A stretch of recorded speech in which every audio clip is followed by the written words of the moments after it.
The Dragon Prince is right around the corner, promising a series filled with exciting adventures, intriguing characters, and deep lore to support an epic and vast fantasy world. Part of this world is the presence of powerful magic, present in both inherent abilities and powerful artefacts. But what impact does magic have on this world?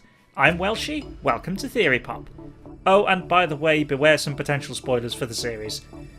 In the world of the Dragon Prince, magic stems from 6 prime sources: the sun, the moon, the stars, the earth, the sky, and the ocean. Certain creatures within this world have an essence tied to one of these magical sources. These 6 forms of magic are also embodied in some way by various races, including elves and dragons. The Moon Shadow Elves, for example, are strongest when the moon is full.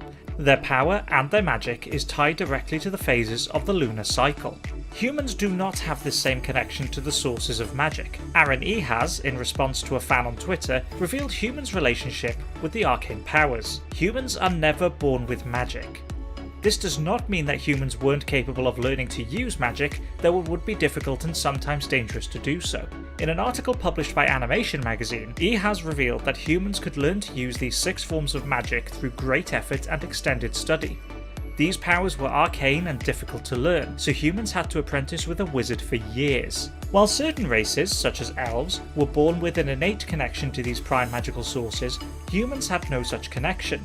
Years of study was the only way they could practice magic, and it would need to be from someone experienced and well versed in the arcane. The earliest human practitioners must have learned from either elves or dragons, those races with inherent magical talents, as no human would have been able to manifest these powers on their own. This all changed, however, when humans created a 7th form of arcane power referred to as dark magic. This form of magic essentially feeds off the essence of magical creatures, exploiting their energy and power for the user's own benefit. This was a shortcut to harnessing magic, while removing humans' dependence on more experienced practitioners. This dark sorcery forcibly used a creature's innate magical essence. This resulted in, basically, poaching. There are certain people going around hunting unicorns for their horns and griffins for their talons and feathers. As humans began exploiting and harming magical creatures to use this new power, the elves and dragons abhorred this behaviour. The discovery of dark magic sparked the war between the dragons, elves and humans, and the eventual death of the Dragon King Thunder. Does this mean humans created dark magic simply to have a shortcut to power? Not necessarily. The Dragon Prince as a show does not intend to simply show good and evil as simple, definable, contrasting behaviours within the characters or races of the series. We know that King Harrow, despite being a wise ruler, has done some terrible things in his past. Likewise, Rayla, a highly skilled Moon Shadow Elf assassin, cannot bring herself to kill a human guard she encounters, despite him being her enemy.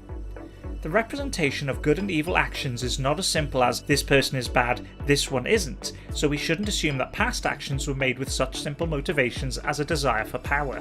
Attaining power may well have been a possible motivator, but there would have been potential political reasons and ramifications to the discovery of dark magic. Humans lacked any natural magical ability. They didn't have this connection to the 6 prime sources of magic. In a world of races with innate arcane connection and power, this potentially puts humans on a lower footing than elves. And though humans were capable of learning magic through apprenticing with an experienced wizard, this could have meant years of service to elven practitioners. Politically, this could have meant the human kingdoms were perceived as weaker than the other races. Though none of this justifies the exploitation of sentient beings to harness their magical energy, they are possible reasons for the development and use of dark magic beyond the typical bad guy desiring power for power's sake.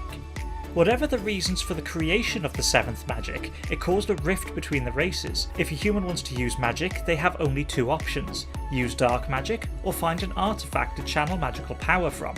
Callum has such an artefact. We see Callum use a dark orb several times in the trailer for the Dragon Prince. Once when he creates a powerful gust of wind to protect the group from an avalanche, and again where he creates a large bolt of lightning.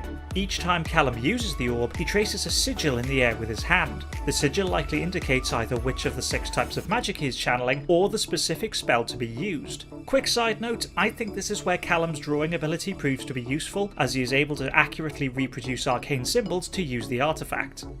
This orb must be an exceptionally powerful item. Being able to carve a path through an avalanche with a burst of wind is no mean feat. These moving walls of snow, ice and rock can reach speeds of 80 miles an hour, shifting hundreds of tons of material in seconds. Being able to pass this powerful force requires exceptional energy, and the fact Callum can seem to control this is impressive. The orb must also possess its own connection to or harness energy from the 6 sources of magic. Humans, unless they train for years, cannot use magic other than the dark variety, and Rayla probably wouldn't let Callum use dark magic even if he knew how to. This orb is likely to be a powerful asset on the group's journey to Zadia. The orb is not the only magical artifact shown in the trailer. There is also the D6 of Destiny. A D6 is a standard 6-sided die for the non-tabletop players out there. This cube is a similar size to the orb and fits in the palm of Callum's hand. Each side of the cube displays a different symbol.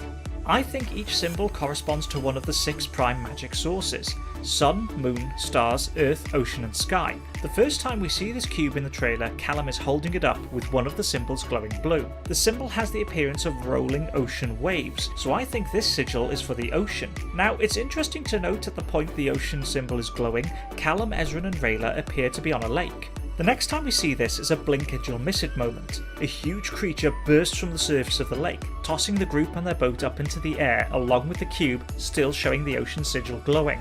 I think this is a clue as to the nature of this artifact. It is used to detect magical energy. When a creature with the essence of a particular magical source is nearby, that symbol on the cube will glow. This could give Rayla, Ezran and Callum an early warning system, letting them know of nearby potential threats. Although clearly in this instance it didn't help them much. A potentially darker use for this artifact cannot be ignored: hunting magical creatures to fuel dark magic. We know humans exploit the essence of certain creatures in order to use dark magic. With the threat of elves and war looming, human wizards would need a constant supply of materials to use.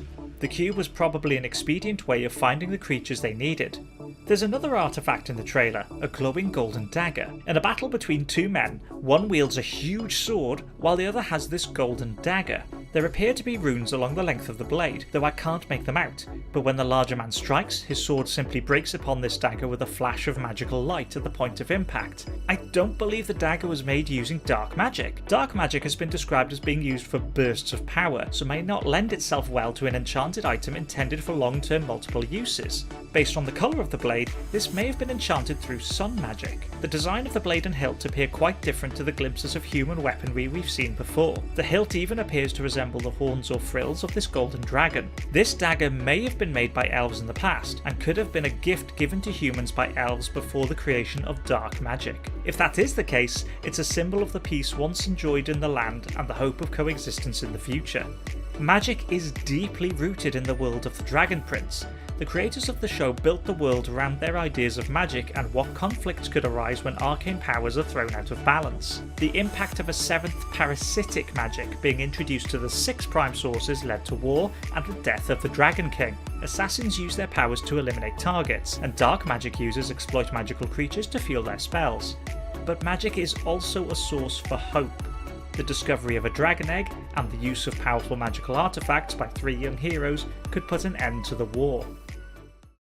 Hey everyone, thanks for watching. I hope you enjoyed this video on magic in the Dragon Prince. If you'd like to watch another video, click the box over on the left, or click my face up above to subscribe, and I'll catch you next time.